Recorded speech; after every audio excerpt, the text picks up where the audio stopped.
Partnership expands service capabilities and national reach, offering deeper expertise and continued local support for businesses and organizations. MJCP.com. 80 for the high today, mostly cloudy, maybe a little bit of sun here and there, slight chance of some showers after lunch. Foggy tonight, 65 for the low, 80 again tomorrow with a 40% chance of some showers. Slight chance for Saturday, 81 for the high, but we're going to drop into the upper 40s as that cold front arrives Saturday night going into Sunday and Monday. Sunshine highs in the 60s, lows on Monday and Tuesday mornings. Looks like we're going to be in the upper 30s, maybe near 40. We're at 71 right now. It's KUHF Houston News 88.7, the service of the University of Houston, streaming live online. It's 9 o'clock.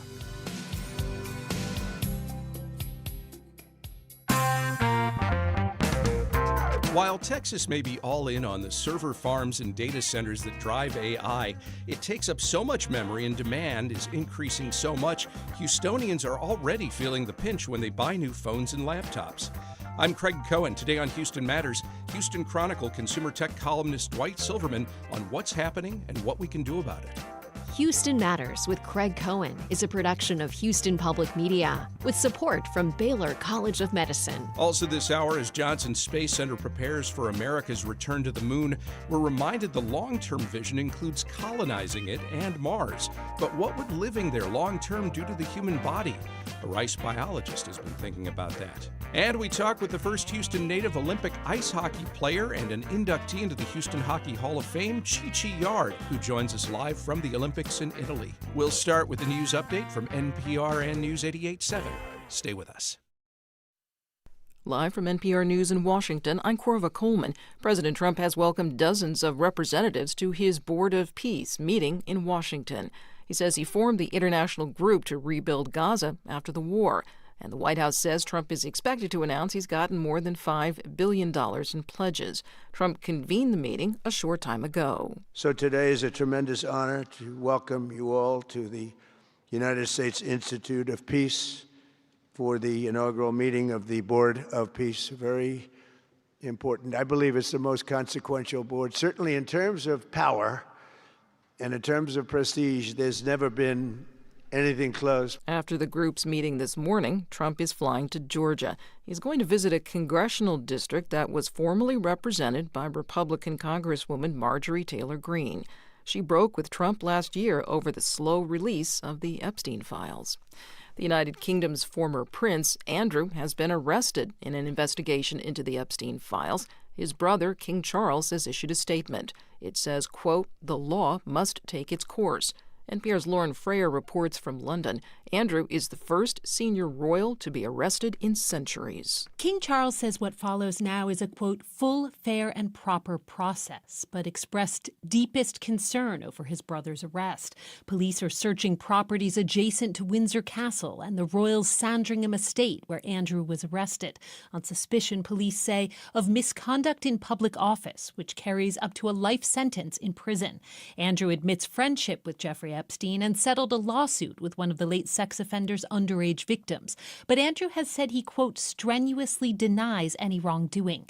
After the latest file released by the U.S. Justice Department, UK police have been investigating whether Andrew passed confidential government information to Epstein when Andrew was a UK trade envoy. Lauren Freyer, NPR News, London. Stocks opened lower this morning as the Commerce Department reported a big jump in the U.S. trade deficit in December.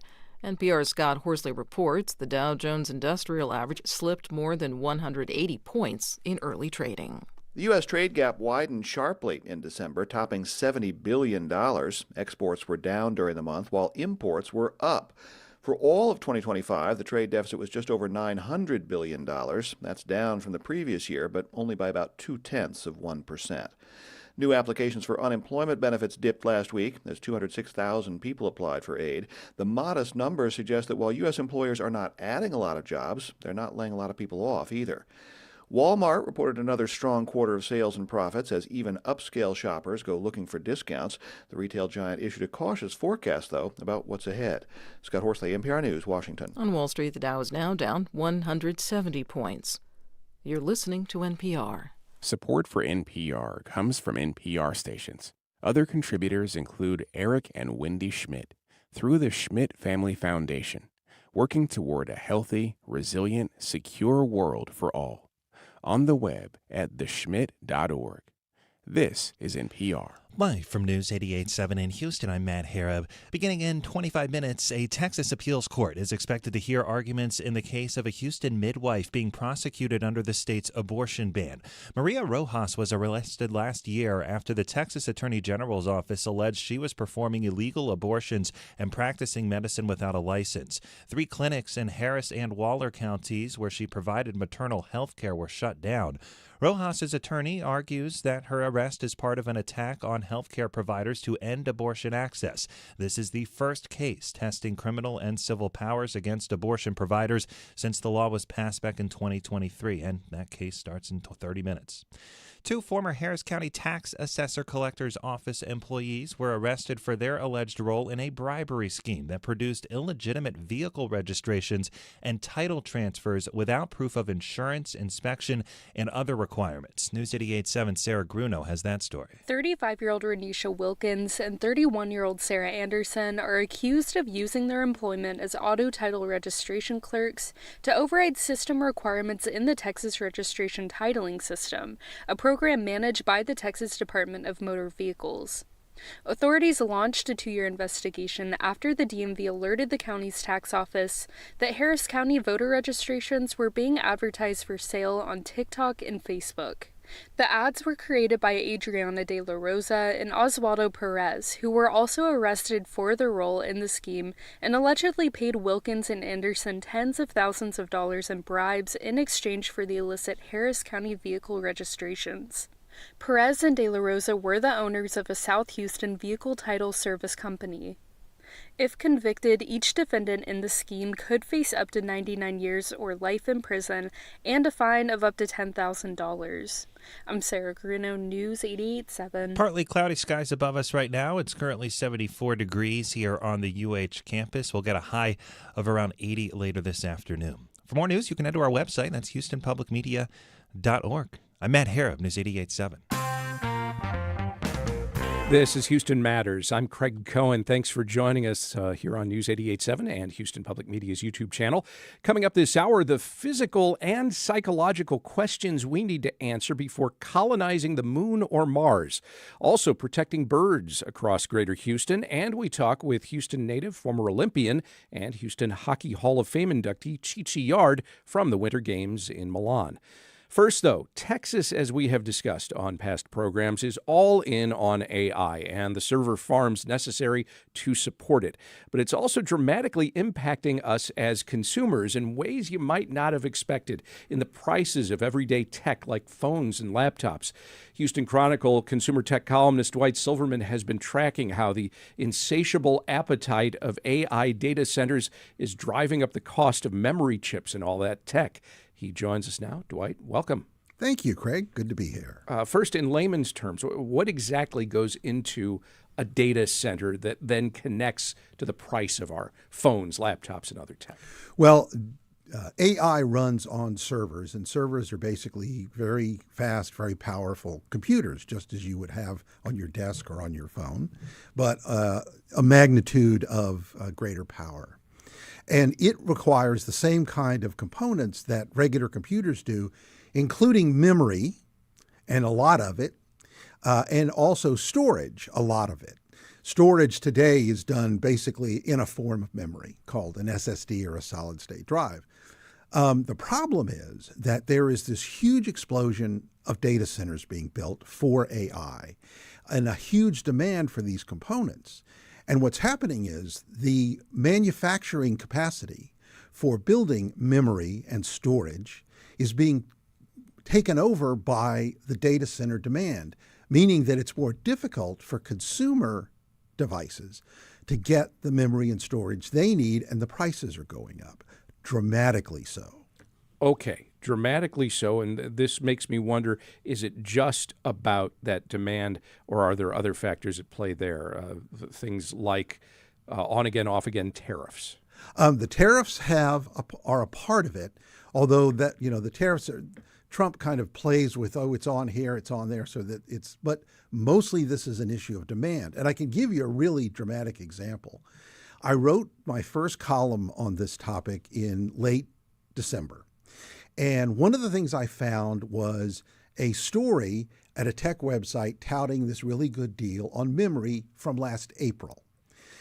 When you click on it at the time, it was 32 gigabytes of the kind of memory you would put in a build-it-yourself computer for gamers, and it was $79. That's a pretty good deal, 32 gigabytes.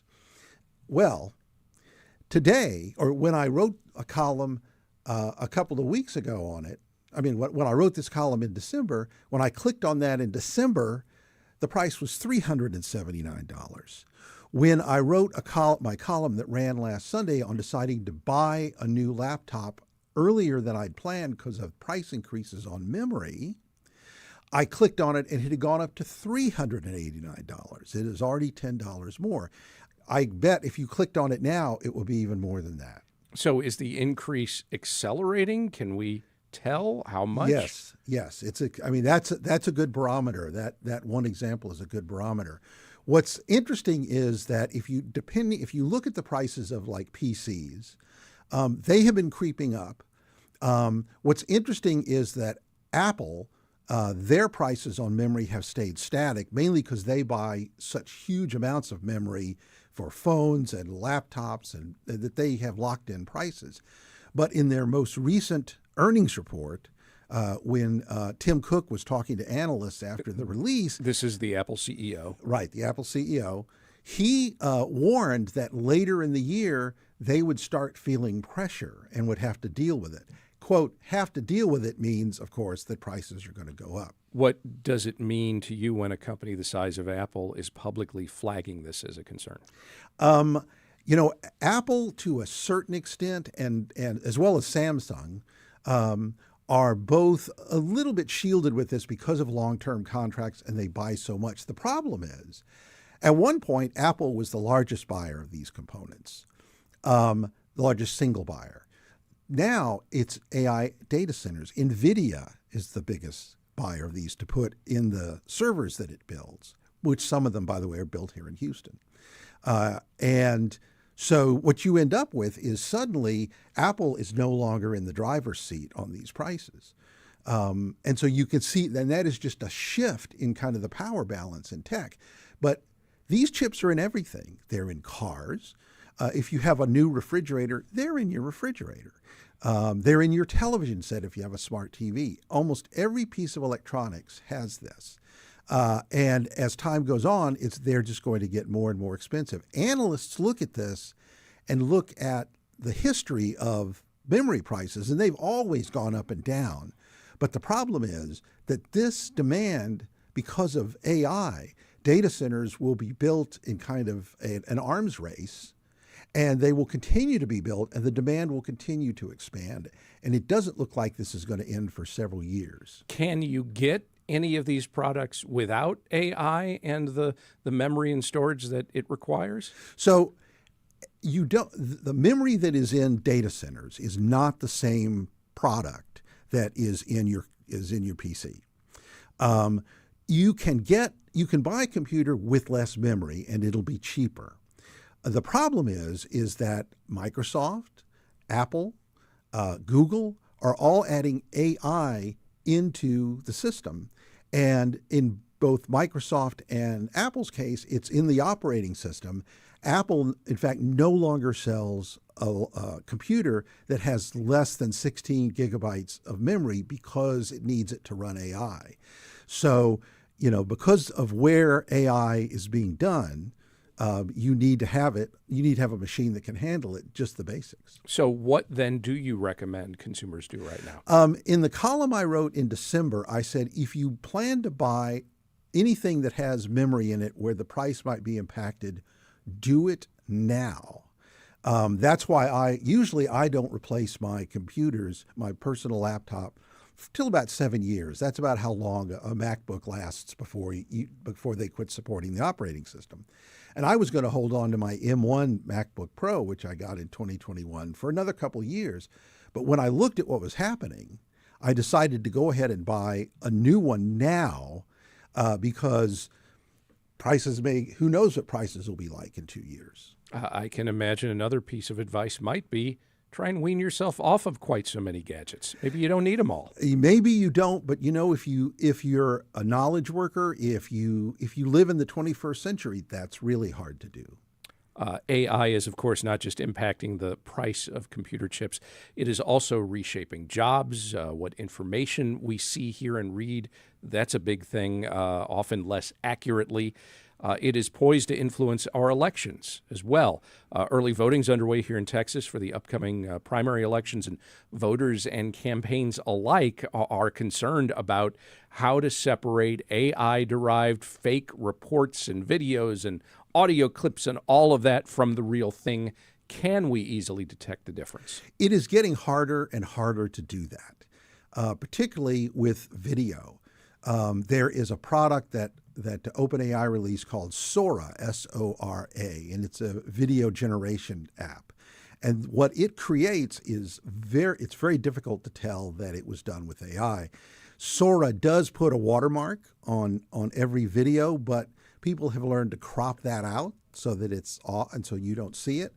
Kind of mostly what you end up with is bizarre videos about things cats do, which is, what the internet is about. Right. But what's funny about this is people will post these kinds of videos that are harmless, and other people will flag it as AI, and people will castigate them for complaining that it's AI. Just let me enjoy it. So there's kind of an attitude out there about a leniency but toward cat videos are not the concern. Right.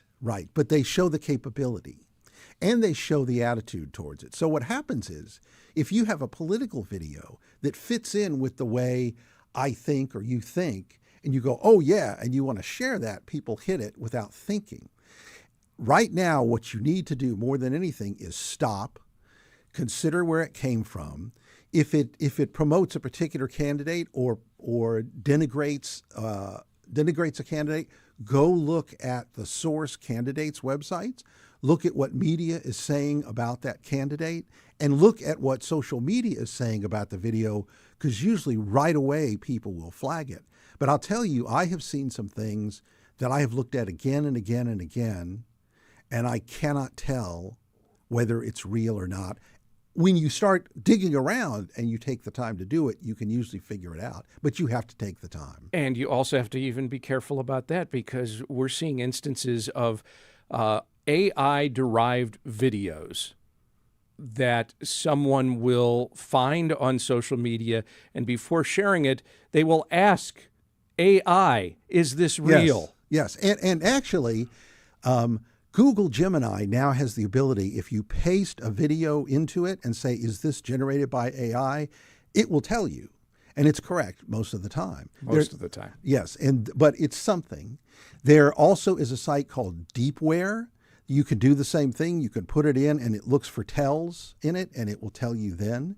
But there's text, there's audio, there's all kinds of things. Snopes remains a very good site for myth-busting things. And those are human beings behind that site, right, determining these things, not AI telling you whether something's AI or not. That's a rabbit hole you really probably shouldn't go down. One of the things that like particularly Anthropic with its Claude, OpenAI with ChatGPT has ways to tell if something was generated by them, and they will tell you. So the one thing to do is, I don't know how well, say, Google Gemini could tell you if a Sora video that's been cropped is AI. I don't know that.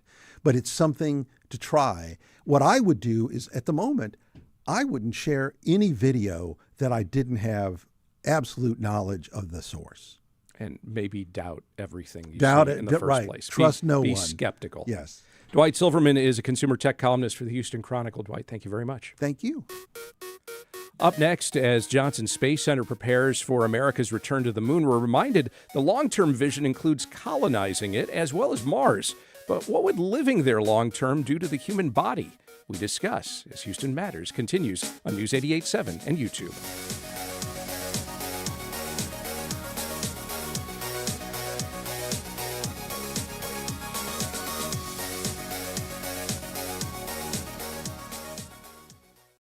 I'm Ernie Manous on the next Hello Houston, U of H. You count on Houston Public Media. That's why you're here right now. Take the next step and become a new member today. Every gift makes a difference. And with a gift of $5 a month or more, you'll receive PBS Passport, a member benefit that lets you stream more of the shows you love anytime. It only takes a minute to make a big difference. Join as a new member today at houstonpublicmedia.org/donate or call 800-364-8300. Public media comes from Baylor College of Medicine. With 125 years of innovation behind it, Baylor has driven progress in health and medicine through research, education, and care that push the frontiers of modern science. Houston Matters with Craig Cohen is made possible in part by Ellen Benninghoven and Dr. Michael Schaefer with gifts from listeners like you. 80 for the high today, slight chance of some afternoon showers. We're at 74 right now, 920. It's News 88.7. This is Houston Matters. I'm Craig Cohen. On Tuesday, NASA began another practice launch countdown as it eyes the potential launch next month of Artemis II, the first mission in decades to carry Americans around the moon. Returning to the moon is part of a larger plan to establish a long-term human presence on the lunar surface and to eventually do the same thing on Mars. While such a vision may make it sound like space colonization's right around the corner, there is still a lot that we just don't know about how living in space, on the moon, or on Mars long-term will affect human beings. Rice University biology professor Scott Solomon's been thinking a lot about that. He digs into the subject in his new book. It's called Becoming Martian: How Living in Space Will Change Our Bodies and Minds. Scott, welcome to Houston Matters. Hi, Craig. Thanks so much for having me on. Absolutely. And as we chat, we welcome your questions and comments for our guest. You can call or text 713-440-8870. You can email us at talk@houstonmatters.org. You can also reach out on Houston Public Media's YouTube channel. Check out our chat below the video stream there. We've had humans on the International Space Station for a lot of years now. Yeah. Some have been up there as long as a year, maybe even a little bit more in a couple of cases, but you're talking about much longer than that, right? Well, I think that is the eventual goal, right? So the record is currently 437 days is the most that a single person has spent continuously in space. That was on the Russian space station Mir. But yeah, the International Space Station, as you said, it's been continuously occupied since 2000. So in a sense, the entire 21st century so far, we have had humans living in space. Not the same humans, but, somebody's been up there. So there are, and we've been able to identify some impacts, primarily temporary, I think, for those who have lived a year or more in space. We talk about how, when they land, they're a little taller briefly, things like that. Yeah. What don't we know about how living in space or on the moon or Mars for years and years, maybe decades, maybe an entire lifetime, could affect us? Yeah, well, you're absolutely right. So, for example, one of the more famous studies of what happens to a human body in space was when astronaut Scott Kelly spent about a year on the International Space Station. And this was really kind of a cool study because Mark Kelly, the senator from Arizona, is his twin brother, also a former astronaut, and he stayed on Earth during that same time. So they had kind of a built-in experimental control. And they did all sorts of studies to look at what exactly was happening. But here's the thing. The International Space Station is in low Earth orbit. So we think about it as being, really far up. It's in space. It's about 250 miles up. But it's actually still close enough to Earth that it's inside of the magnetosphere. That's the protective magnetic field that surrounds our planet. And it actually shields us from a lot of the more intense forms of radiation that are deeper in space. So when we go to the moon, as the Artemis II astronauts are about to do, they're going beyond the magnetosphere. They're going into the parts of space that have that really intense radiation.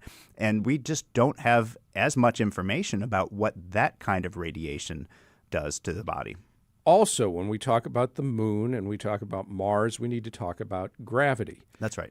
While I think most people understand what gravity means on Earth and understand that in outer space, you're in 0G, no gravity. The moon has about 1/6, I think it is, of the Earth's gravity. Mars has about 1/3. Yep. What could that mean long term if somebody lives under those conditions for years and years. I think that's actually one of the really important things that we need to better understand. Because here's the thing, with radiation, there are ways that you can protect people from radiation exposure. So if we're going to be spending a long amount of time on the moon or on Mars, one of the easiest ways to shield people is just to go underground, to just pile up some of the regolith, the sort of soil on top of your habitat, and that'll block a lot of the radiation. But the gravity, that's a much harder problem to solve. You can't easily make artificial gravity. And the thing is that, as you pointed out, the astronauts that go to the International Space Station, most of our experience with having people in space has been in a weightless environment. We say 0G, it's not technically no gravity, but that's what the body is experiencing. And that 1/6 G on the moon is, of course, more than a weightless experience, but it's not as much as a 1G Earth gravity. And we actually don't know that much about partial gravity, about what happens between 0 and 1G. And we know, very little about 1/3 G. So that's one of the things that I point out in my new book, is that we actually need a lot more science on partial gravity to know what that will do to people. Well, and what that will do to people under a variety of circumstances, some of which we can predict, some of which we can't. One, I think we could probably predict, if we're talking about decades, potentially, if we're talking about colonizing Mars, for instance, or long-term space travel to there or anywhere, and you're talking about years and years in space. For that to work, you kind of have to have kids in space. That's right. How does something like that affect pregnancy? Oh, my gosh. So I think this is the potential showstopper for plans to actually live on the moon or Mars or anywhere in deep space. Because the reality is that we have very little information about how human reproduction would work in that lower gravity environment, higher radiation environment, all of the extremes of being out there in space. There have been some studies looking at animals on the International Space Station and going back to the space shuttle days. There have been some studies on fish, some on amphibians, a little bit of work with rodents, but not enough for us to really be able to say, yes, reproduction in space is possible, or even to say, well, there's some challenges and these are the specific challenges. We actually really know very little about that. So pregnancy, as you pointed out, is a question. Childbirth is a question. And then child development, right? I mean, what happens we know that the astronauts in space, they start to lose bone density at a rate of about 1.5 to 2% bone density per month in space. That's a healthy adult. What happens to a child's growing body as they're building their skeleton?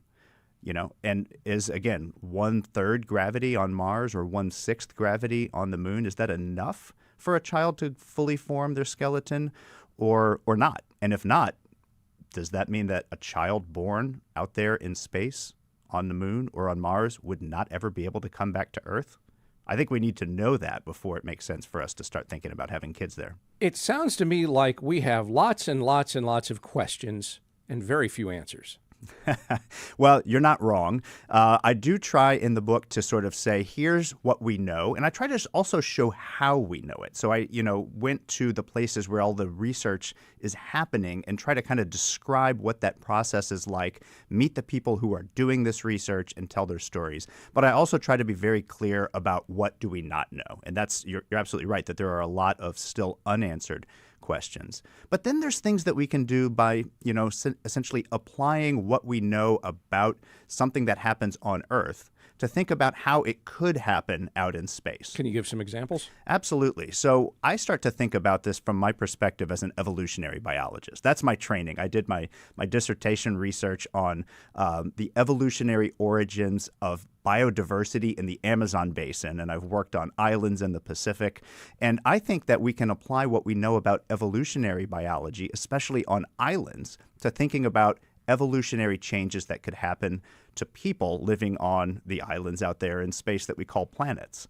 And so, there's things like species tend to change size when they're isolated on islands for long amounts of time. So you can think about Galapagos tortoises getting larger, or there's a lot of examples of types of elephants that got smaller We got pygmy elephants because they were isolated on an island environment. So perhaps we could predict that future generations of Martians would actually be smaller. And there's other examples of that I get into in the book, but I try to essentially say, here's the things that we know happen in evolution when an organism is living in a isolated, extreme environment, and apply that to what could happen out there in space. How quickly could that evolution take place? Yeah, we tend to think of evolution as being a very slow process.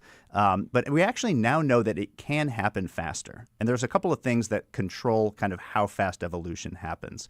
One is basically like how different is the environment, right? So if you move into a much different environment from where you came from, then that tends to make natural selection operate in a faster way. The other is how much variation does natural selection have to work with, right? Natural selection can't make new variety. It can just sort through what's already there. And this is where I think actually radiation exposure becomes relevant again, because we know radiation causes damage to DNA. That can lead to mutations. Mutations are the raw material that natural selection actually can work with. So in a way, being out there in that high radiation environment could actually kickstart evolution and cause it to happen much faster than what we're used to thinking about here on Earth. What might that look like?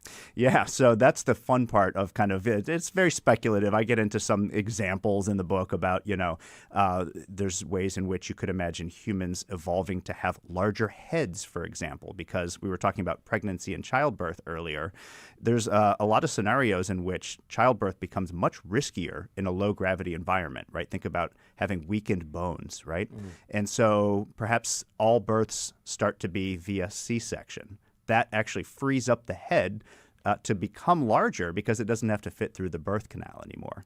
So, you can think through like the logic of evolution and how we know it works to make kind of informed predictions about what could happen to future generations. You're an evolutionary biologist. You're focused quite a bit on physical impacts, understandably so. Those are one thing. Psychological impacts are another. What are some of the questions that you're contemplating about how life in space or on the moon or on Mars might impact the human mind?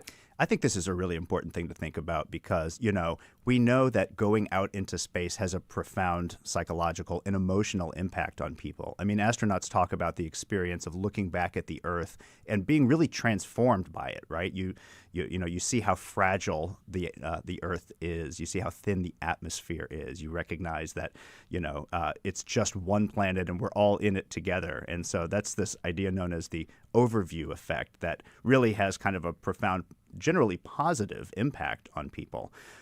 Going deeper into space, imagine being out there on Mars and looking up in the night sky and just seeing this tiny little dot, and that's Earth. And it's so far away, and maybe it actually starts to make people appreciate what a good place to live the Earth really is, right? I mean, Mars is so extreme as an environment that it will really make even the most inhospitable places on Earth, like Antarctica, seem pretty cozy. So I think, there's those kinds of effects, but I think there's also the effects of, being in a confined space with a relatively small group of people for a long amount of time.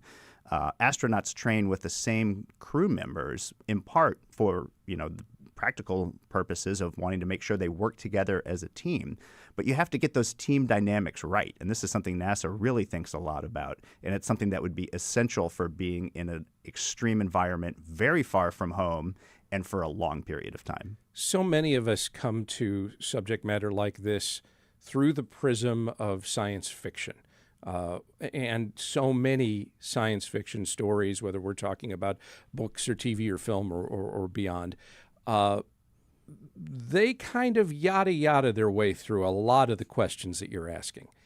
Is there anything out there in terms of science fiction that you'd point to and say, they may be closing in on getting it right? Yeah, actually, I think a lot of science fiction has really done the hard work of thinking through what's possible, right? And sometimes it's creative and fun, and sometimes it's pretty well based on scientific principles. So I'm a big fan of The Expanse. That's a series that I think one of the things that they got right about it is the idea that people living in a lower gravity environment, in this case, the Belters are one of the groups of people who are living out there in space, and they have evolved to have kind of long, thin bodies and weaker bones. And so the idea of gravity torture plays a role in that story, because people from the asteroid belt coming to Earth, Earth's gravity is essentially crushing them. And that's something that I think we would have to really understand if that would be the case for people living out there on the moon or Mars. But I also want to mention one of the oldest examples of science fiction, and that is H.G. Wells. He wrote this story, War of the Worlds, back in 1898. And, so spoiler alert if you haven't, if you're not familiar with the story, but it's been out for a while. So yeah, I think you're safe. But, in that story, you have Martians coming and basically attacking the Earth, and their technology is so superior and we can't stop them. But what ultimately stops them is bacteria. Earth's microorganisms. They have no defense against it. And I think that was actually a really forward-thinking idea, because I actually really worry quite a bit about the role of microorganisms in making it challenging for people to be able to easily move between planets. We will only have the microbes that we take with us when we go to the moon or Mars. And so a child born in that environment, they would never be exposed to the vast diversity of microbes that we have here on Earth, that our immune systems are kind of trained to be able to deal with without it being a big deal. In light of all of this, how far away are we really from colonizing Mars? Are we talking decades, centuries, millennia? Where would you put it? So that's the thing, and this was part of my motivation for writing this book, is that, we are at a moment when people are actively working towards trying to make that happen soon, right? Elon Musk is saying we're going to have a self-growing city on the moon within 10 years and one on Mars within, 20 to 30. Well, he says a lot of things. Yeah, his timing is something that people are often skeptical of. But I think we need to be cautious about moving forward. I'm calling for us to keep doing the science, keep doing the exploration, but the idea of actually living there and having settlements where people are raising families, that's something I think that we need to hold off on until we really understand what the consequences would be for future generations born out there. Scott Solomon is a biology professor at Rice University and the author of Becoming Martian: How Living in Space Will Change Our Bodies and Minds. He'll discuss the book at an event today at 5:30 at Rice University's Baker Institute for Public Policy. Scott, thank you very much. Thanks so much for having me on, Craig. And just ahead, more earthbound concerns. We discuss efforts to protect birds and their migratory patterns across Greater Houston. Stay with us as Houston Matters continues on News 88.7 and YouTube.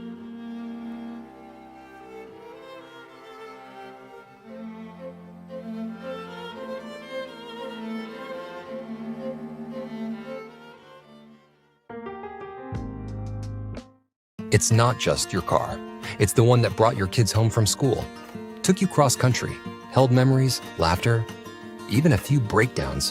When it's time to let go, give your car a new purpose. Donate it and turn memories into meaningful support for this station. Plus, you'll enjoy free and easy pickup, potential tax benefits, and a simple donation process.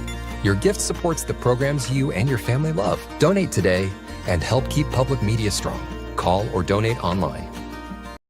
Introducing the Ride Metro Fare Card. The Ride Metro Fare system replaces the Metro Q Fare Card for bus and rail fares. Details at ridemetro.org/fare system. Support for Houston Public Media comes from downtown Houston, moving forward with more people back in the office, more visitors every week, and over $1 million grant dollars invested into small businesses and storefronts. More at downtownhouston.org. This is Houston Matters. I'm Craig Cohen. Houston Audubon recently closed on a property on Bolivar Peninsula. It's the last acquisition associated with the Bolivar Flats Shorebird Sanctuary. This is a habitat intended to protect hundreds of thousands of birds that migrate through Texas and spend time on the upper Texas coast. Here to tell us about the sanctuary, some of the birds it protects, and threats to bird populations in Greater Houston is Pete Dykman. He's Land Conservation Director for Houston Audubon. Pete, welcome to the program. Thanks for having me, Craig. And Happy to be here. Glad to have you with us. And as we chat, we welcome any questions or comments you have for our guest at 713-440-8870 or talk@houstonmatters.org. What else should we know about the Bolivar Flats Shorebird Sanctuary? Well, Bolivar Flats it's a property that our organization has been protecting since the mid-'80s, when we lobbied Galveston County to restrict vehicular access to some of the important intertidal mudflats. It's a really complex and really productive ecosystem of those intertidal mudflats, salt marsh, beach, coastal prairie. It's really an amazing place for birds and wildlife. And how big is it exactly? It's almost 1,300 acres at this point. So our acquisition was about 53 acres. It was kind of the last piece. It was centrally located right in the middle. It was a beachfront piece. Our first acquisition started in the late 90s, and for many years we tried to acquire this piece, and we finally had one last opportunity. And so we seized on that and were able to raise $6 million in about 12 months. Which was pretty incredible. We received donations from 48 different states and 8 different countries, really showcasing how important this property is, not just for the birds, but also to people. So what can you tell us about some of the birds that migrate through Greater Houston area and who will benefit from this sanctuary? Well, the upper Texas coast is really an amazing place for birds. So we have American avocets that are, kind of a highlight. Also brown pelicans, recovering from many years of DDT use, are now doing great on the upper Texas coast. We have several species that are federally listed on the Endangered Species Act, including piping plovers, black rails, red knots.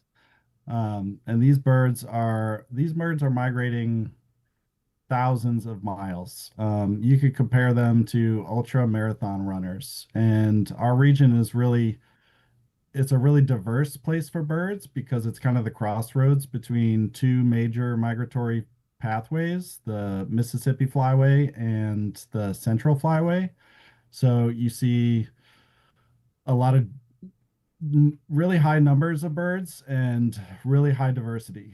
And Bolivar Flats in particular, it supports about 40 different shorebirds. And throughout the year, we host close to 500,000 birds every year are using this sanctuary. You can go there pretty much any day of the year and see 5,000 to 10,000 birds that are using the property. It's pretty incredible habitat. I think most of us understand that development can threaten any wildlife, including birds as they migrate, that they need certain plants, insects, animals, and water along their path. What else can threaten birds as they migrate? There's a lot of different things. Yes, development is a big one. Climate change is another one. So as sea level rises, some of those specialty birds like the black rail, they're, kind of habitat specialists that live in high marsh areas. And as sea level rises, having areas for that marsh to migrate so that black rails can also thrive, that's important. And also, with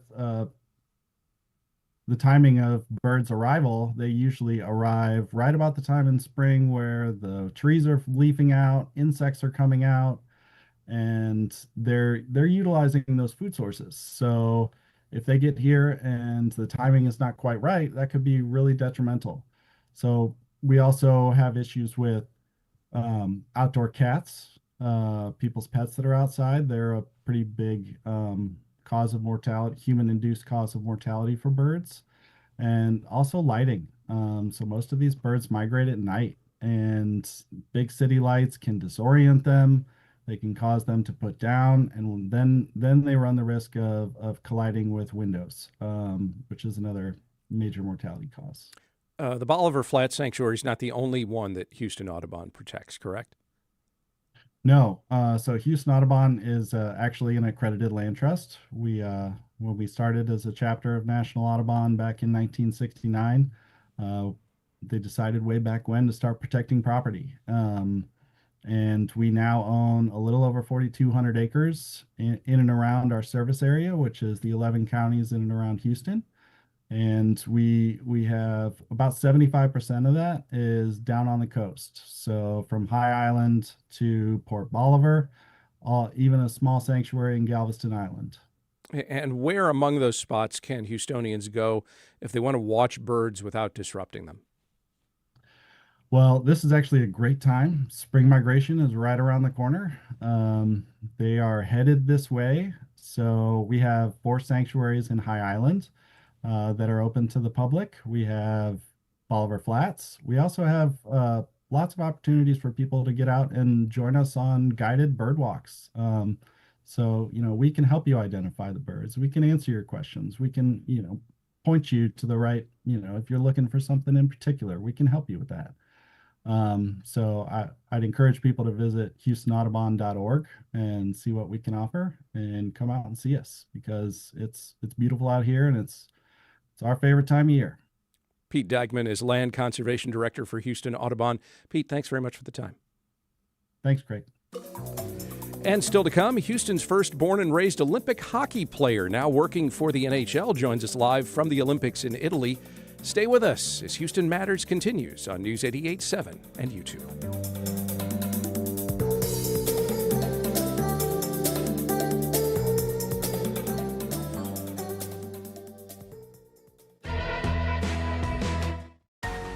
We know you value Houston Public Media. That's why you're watching right now. So take the next step and become a new member of the station you rely on. Every gift makes a difference. And what matters most right now is supporting the station that brings you the news and information you rely on. It only takes a minute to make a big difference. So join as a new member today at houstonpublicmedia.org/donate or call 800-364-8300.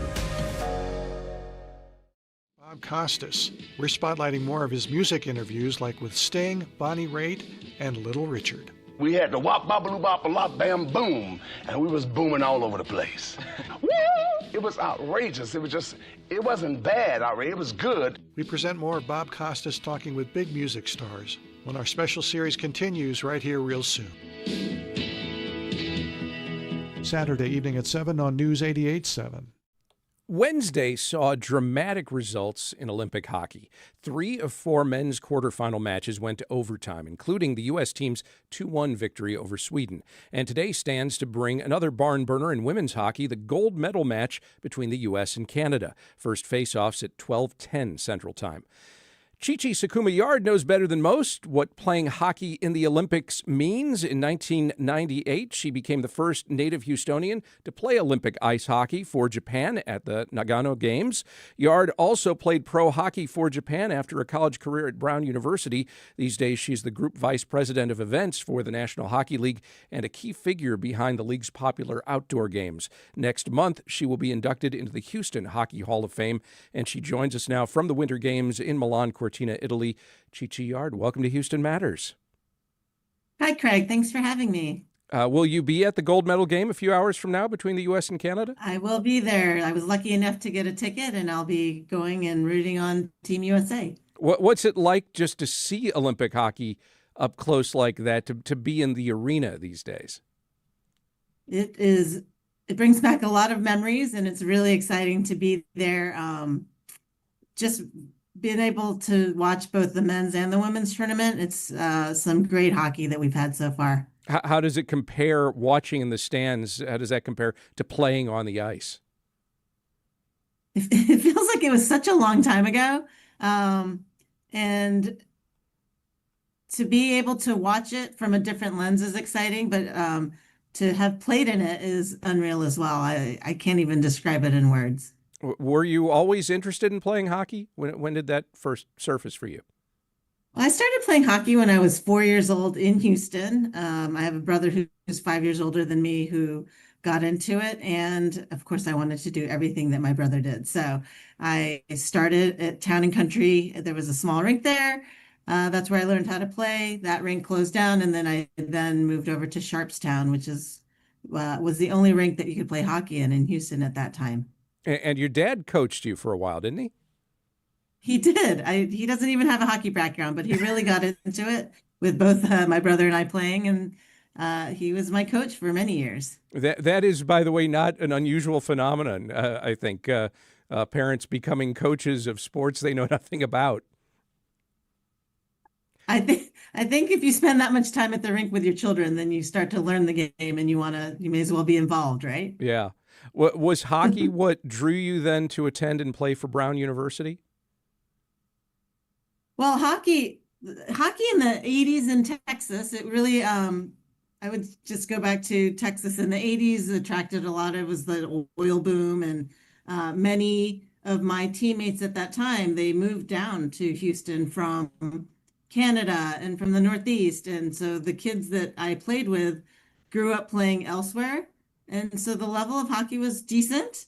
And one of my defensive partners happened to be his father happened to have gone to Brown, and he reached out to the coach on my behalf. And that's how I even thought that I could play college hockey. And that's how I even got on the radar of some of the schools that I was recruited by.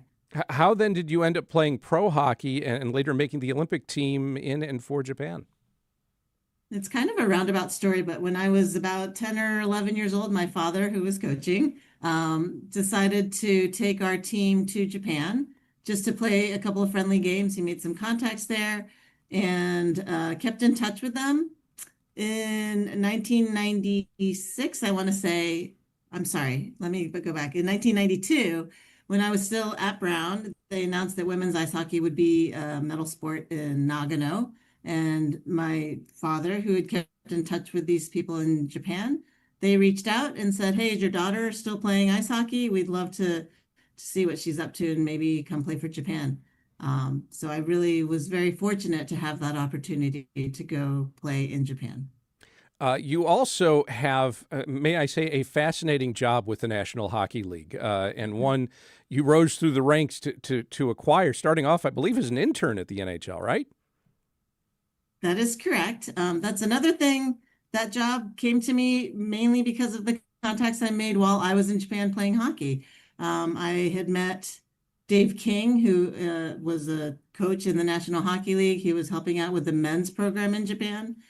Kept in touch with him, and when I finished playing over in Japan, I reached out to him. I really didn't know what to do with the rest of my life, and I asked him if he had any contacts at the NHL. He did. He put me in touch, and I started my internship there. And really, they haven't been able to get rid of me since. Well, and these days, I mean, you plan and execute these large-scale NHL events. There's the annual Winter Classic, other outdoor games, all-star weekends, drafts, award ceremonies, all that kind of stuff. The Stanley Cup Final each year, I imagine, also kind of falls under your purview. How did you get so involved in those kinds of events, and what's the experience like? Funny enough, my internship when I started in '98 was in the events department, and it really was a good fit, and it stuck with me, and it's something that I enjoy doing. Putting together an event from start to finish, and then seeing the crowd roar when the puck drops. It's very exciting, and it's fulfilling. You start off with nothing, and you have this great event at the end, and it's really something I enjoy. So I've been very fortunate that I fell into this position. These outdoor games have been extraordinarily popular. Have you been surprised by how enduring that is, that it wasn't just a 1 or 2 year lark, but now it's become this huge annual tradition, maybe the biggest day of the year for the NHL in many ways? I think when we first started, we're like, wow, this could be something, and we weren't really sure how it would take off, and it really, you said it, Craig, it took off, and it's become an annual festival per se for hockey. There's a lot of fans that fly in for it. It helps that it's over a holiday weekend, but not just Winter Classic, but Stadium Series, Heritage Classic. These other outdoor games that we do are great for the local marketplace. Fans really enjoy all the fan events we do around it. So I think, we are going to continue to go down that road and try and make things better every year. The Olympics are run by the International Ice Hockey Federation, but in order for NHL players to take part as they are, I imagine you're fairly well involved in these games. At the Olympics, it's definitely an Olympic event. We are here to support our partners who come and to support our team owners who want to come and watch their players play. So we do what we can within the infrastructure of the IIHF and the Olympic Committee to make the experience as best as possible for our partners and our VIPs. What's the next big NHL event that you are preparing for? The Stanley Cup Final, exciting. We've got playoffs coming up, and we're trying to find out who's going to raise that cup this year. I imagine one of the challenges of preparing from the league's perspective for something like the Stanley Cup Final is you have no idea where it will be located, which of the two NHL cities will take part, and so you can't do anything about any changes to venues or any adjustments until it's right there on top of you. Is that a different experience from preparing an outdoor game that you might have years to plan? It's definitely a different experience, but we have really good relationships with all of our NHL teams. And as playoffs progress and you can kind of figure out how it's going to break down, we start talking to all the teams that might be advancing. And then as teams get knocked out, those meetings ramp up, and you work really closely with all the teams to make sure that you can do the best job you can during Stanley Cup, where everything's very unknown. I'm sorry to say you can probably skip the phone call to my St. Louis Blues for this year. I don't see it happening for them.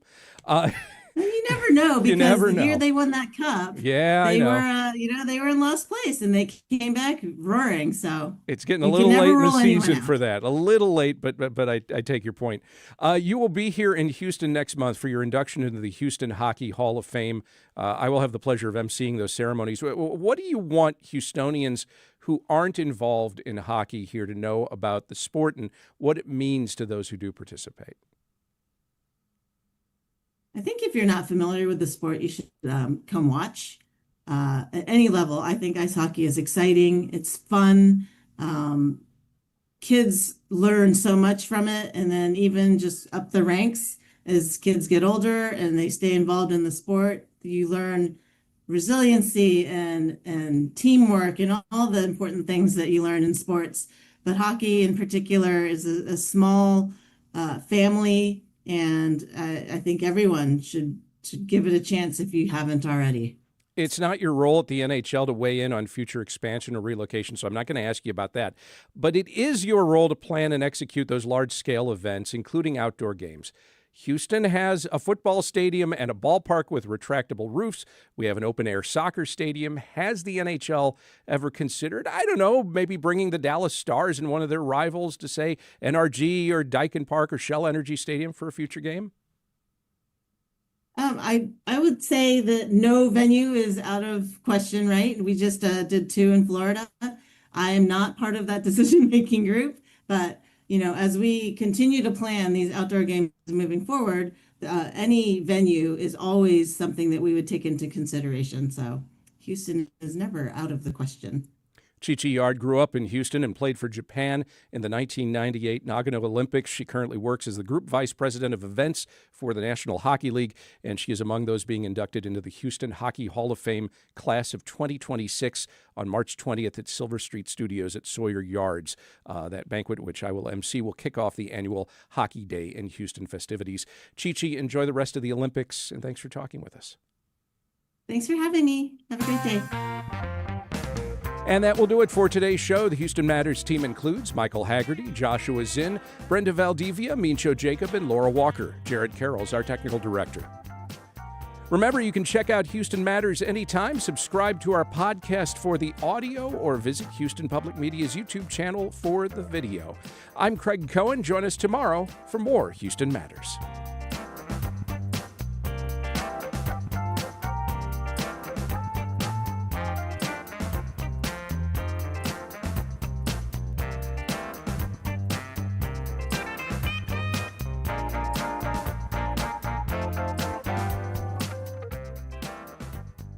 I'm Ernie Manous on the next Hello Houston. U of H professor and Hollywood director Greg Carter